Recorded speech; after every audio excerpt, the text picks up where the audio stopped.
Poštovani gledatelji, čast mi je u studiju pozdraviti magistra Đorđevića. Magistre, dobro večer. Dobro večer. Magistra Đorđevića poznate iz naše reportaže od prije 2 mjeseca kad smo izvještavali iz duševne bolnice Bogić-Bogićević. Vi ste sada pušteni na kućnu njegu. Pobjegao. Magistre, ja se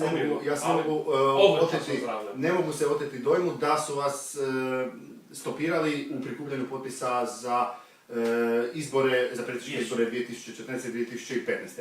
Kako vi niste sakupili dovoljan broj potpisa, niste se mogli kandidirati, niste među ovim kandidatima danas koje slušamo. Međutim, obraćali ste se raznim televizijama, ali televizijska kuća Pčelić-Majerić i produkcijska agencija, vidi tata, pa to je gospodin Rajković, vam je osigurala evo par minuta u našoj emisiji. Prema tome, magistre, idemo. Pitanje, odgovor, vrlo kratko. Vaš politički program iz područja gospodarstva. Ukidanje malog i srednjeg poduzetništva, to je pod jedan. Kako to mislite provesti? Što to znači?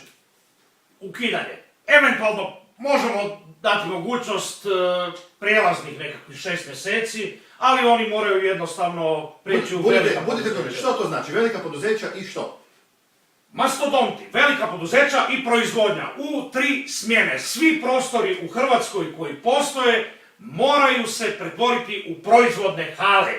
Moramo pokrenuti proizvodnju, masovnu proizvodnju. Što biste proizvodili, magistre?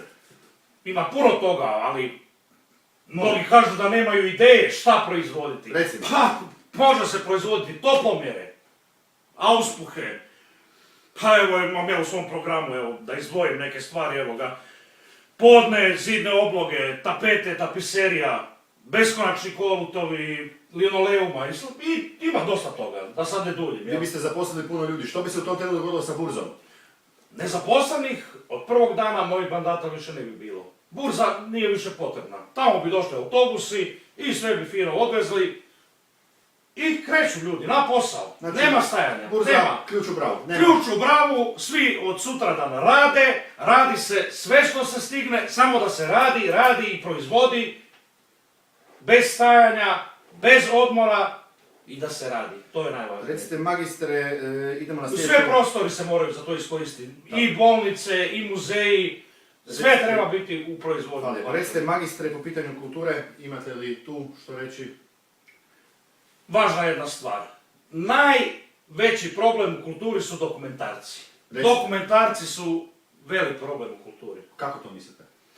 U današnjem obliku oni jednostavno više ne mogu Molim, egzistirati. vrlo kratko pojasnite gledateljima o čime reći. Pa, događa se, evo ja gledam nešto o Himalaji i onda mi odjednom preskoči na Latinsku Ameriku pa na Afriku. Ne. Kada je dokumentarac, tu se mora znati o čemu se priča striktno. I vremenska prognoza tu, isto je to dosta nejasno. On dođe pa priča i o vjetru, o moru, o suši, o svemu. Ne, to mora biti fino. Pitanje, odgovor, isto koji mi sada. Kad se voditelj ga mora pitati kako će biti vrijeme, onda on kaže, bit će kiša. A ne, ja ovako gledam ko budala, znate. Ko budala gledam. I ništa ne shvatim. Evo ovako, kad ja dođem i onda mi on kaže bit će kiša, ja onda znam šta će biti. Kiša, no, to je to. Magistre, po pitanju zdravlja, što biste mijenjali? Prehrana. Prehrana je ključ svega. Što to znači? Današnji znanstvenici nam pričaju ovako treba se hraniti onako. Ja imam jednu metodu za koju ću se zalagati. Ne zalagati, nego će to biti obaveza. Recite, koja je to metoda, magistar?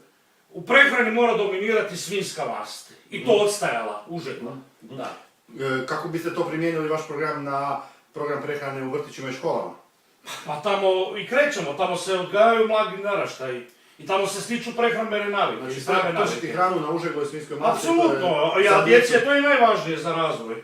Tada imamo razvoj lokomotornog sustava, mozga, općenito imamo i razvoj ličnosti, a to su jako važne mase. Magistre, sport, idemo. Dvorane i tvornice, tu nemamo šta raspravljati. Sportski objekti idu u složnu proizvodnje. U koje sportove biste ulagali i da li ima takvih sportova? Ima. Šah. Šahovske analize.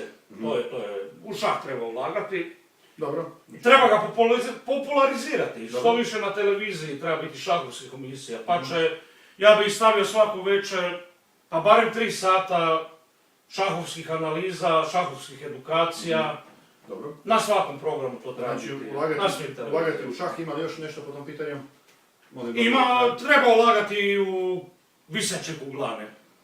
Viseće kuglane. Ja bih u svakom gradu izgradio kompleks na kojem bi bilo oko 200-tinjak onih stupova. Evo, javljam iz režije da nam vrijeme lagano ističe. Magistre, još ako pod rubrika razno, ako imate nešto za reći i onda ćete se obratiti biračima. Imam, postoji velik problem koji niko još nije spomenuo, a to je kopiranje ključeva. Dobro. Jer ako uzmemo stvar, razumijete, stvar se mora shvatiti ozbiljno. Dobro. Ima puno provala danas. Vaše rješenje, vaš model... Zabraniti kopiranje ključeva. Nema Šta vi kopiranja. znate, neko kopira ključ, da ga nekom onda kaže da mu je provalio. Sad i meni ima smisla, ovo što vi Ima, da. Jedan ključ, jedna brava, jedan ključ. Tako da...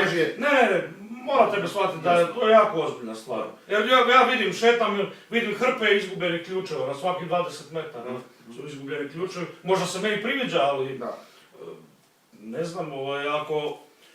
Moramo stati s tim kopiranjem ključeva. Hvala lijepo, ja više pitanja nemam, ostaje doslovce 10 sekundi, vaše obraćanje biračima, izvolite.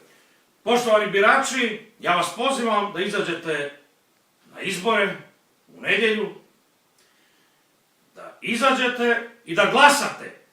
Dopišite broj 4 i zaokružite ga. Pored broja 4 napišite magistar Đorđević, ekonomski analitičar, jer to je pravi put.